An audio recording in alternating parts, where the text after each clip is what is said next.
Buenos días, queridos alumnos del quinto año B. Soy el profe Nico y he preparado este video con mucho cariño para poder ayudarnos en la materia que hemos visto hasta el momento en el ramo de historia. Como dice nuestro amigo Huemul, vamos a repasar lo que hemos visto acerca de las zonas naturales y los elementos físicos que las forman. Entonces, como una de nuestras primeras tareas fue el dibujar este mapa y poder clasificarlo, como ven ahí, por colores por todas las zonas naturales de Chile.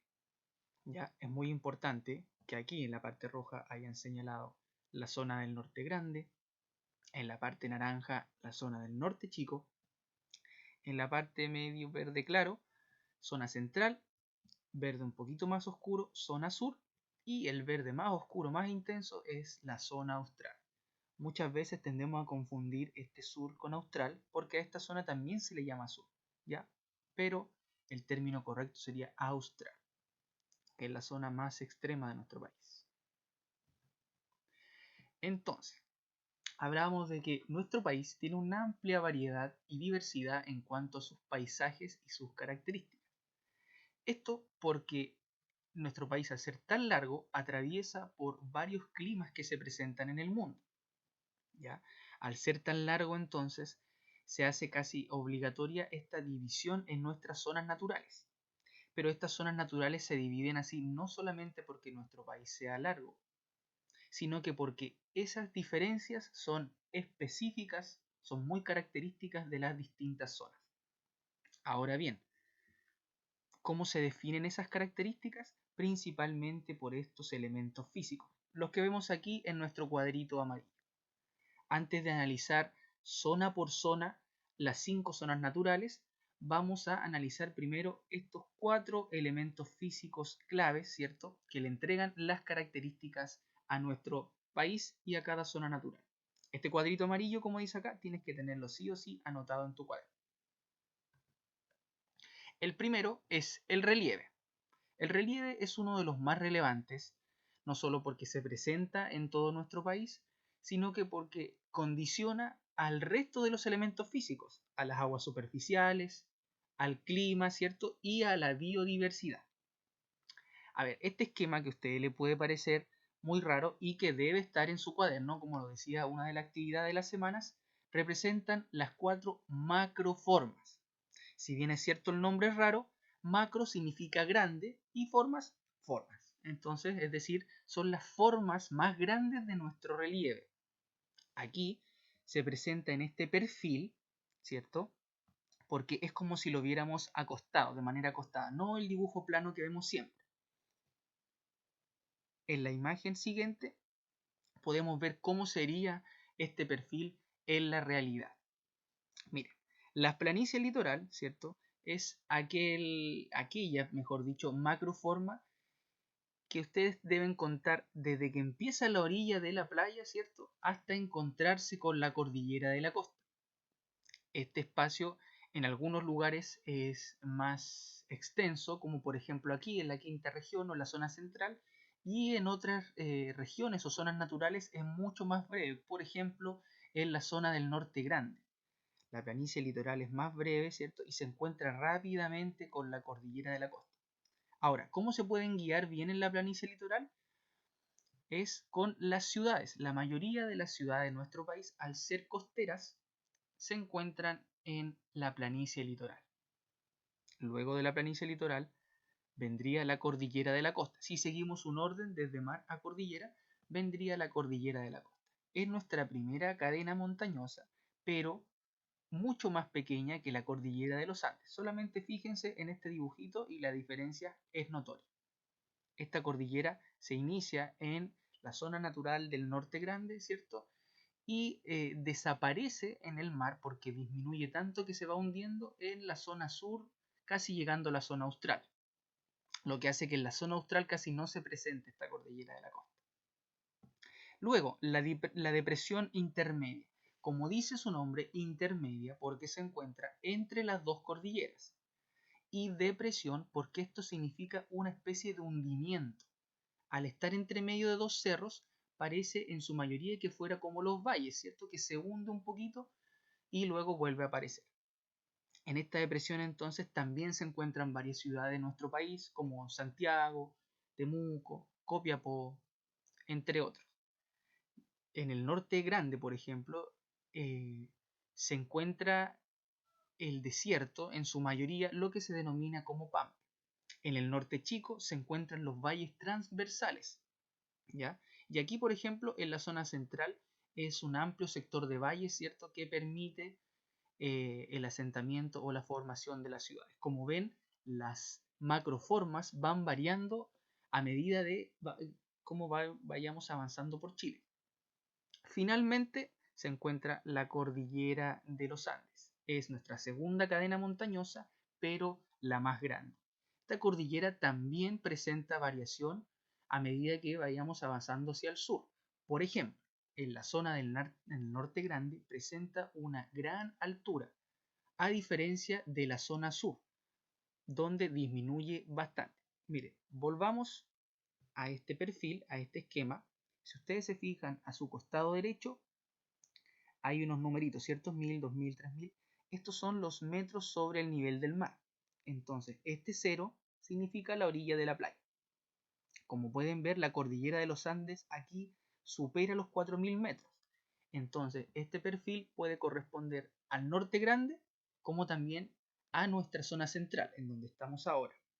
A diferencia del sur, en donde en este perfil la cordillera de los Andes alcanzaría solo cerca de los 2000 metros. ¿Ven? Para que vayan viendo las diferencias de las macroformas a lo largo de Chile. Luego, el clima, otro elemento físico, es el conjunto de condiciones atmosféricas que caracterizan una zona. La temperatura, precipitaciones, presión, viento y humedad. Todos estos elementos intervienen y también van modificando ese relieve y modifican el hábitat para que, por ejemplo, plantas y animales puedan convivir en las diversas zonas naturales. Por ejemplo, en este esquema de los climas del mundo podemos ver los principales 3 climas que se presentan en todo el mundo. Si ustedes se fijan, partimos en la zona fría, zona templada y luego zona cálida. Y luego se invierte, ya repitiendo esos climas ahora de arriba para abajo. Zona cálida, templada y zona fría. Ahora, si nos centramos en Chile en esta clasificación, podemos fijarnos que Chile atraviesa por estos 3 grandes climas que se presentan en el mundo. Un pedacito del norte grande entra en la clasificación de la zona cálida. La mayoría de nuestro país entra en la clasificación de la zona templada y un pedacito de la zona austral entra en la clasificación de zona fría.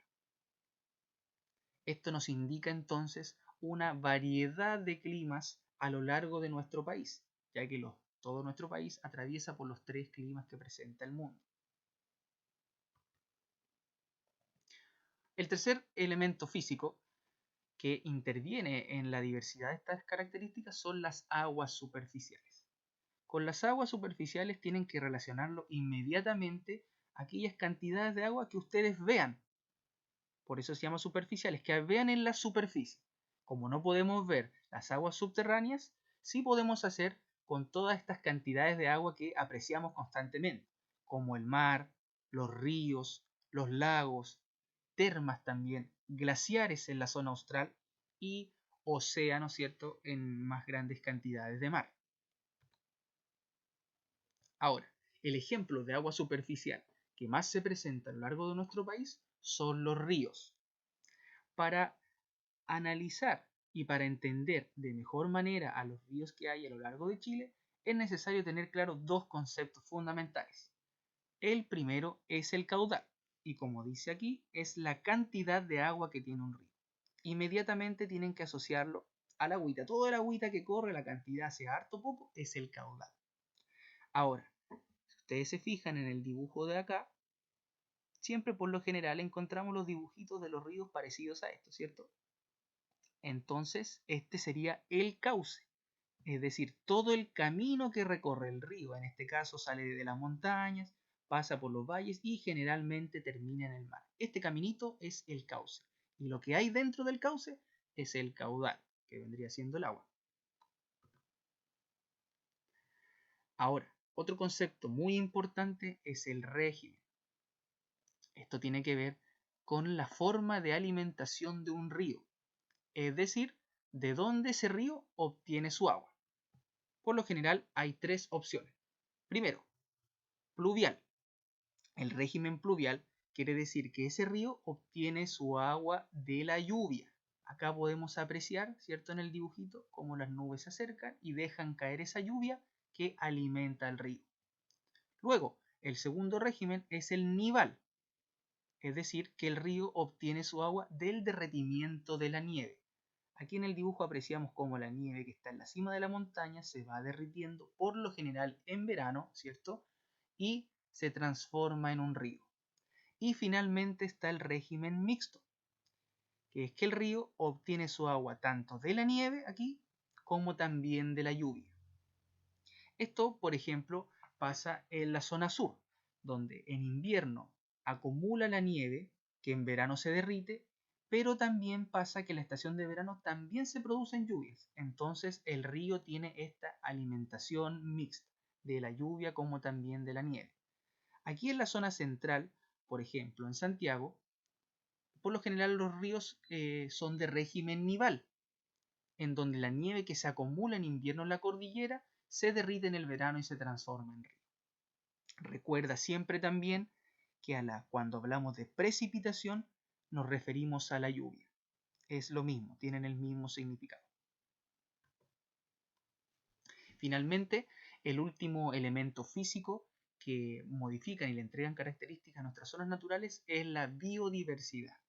Con esa biodiversidad inmediatamente tienen que asociarlo a animales, que son la fauna, y a los vegetales, que son la flora, todas las plantitas, las diferentes especies que se presentan en nuestro país.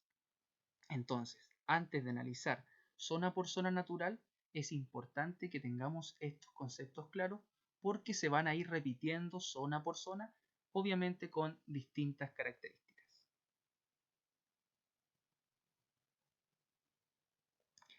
Esto entonces finalmente es el esquema de nuestra última tarea, la oportunidad que van a tener de representar nuestra primera zona natural, que sería el norte grande. Tienes que ocupar mucha creatividad y con los materiales que tú determines, trata de representar lo más cercano posible a la realidad a nuestra primera zona natural.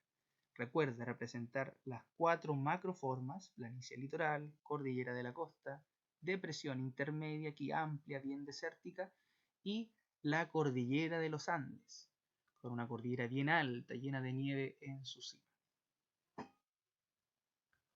Eso, chicos, espero les haya ayudado y también espero que estén muy bien. Nos vemos.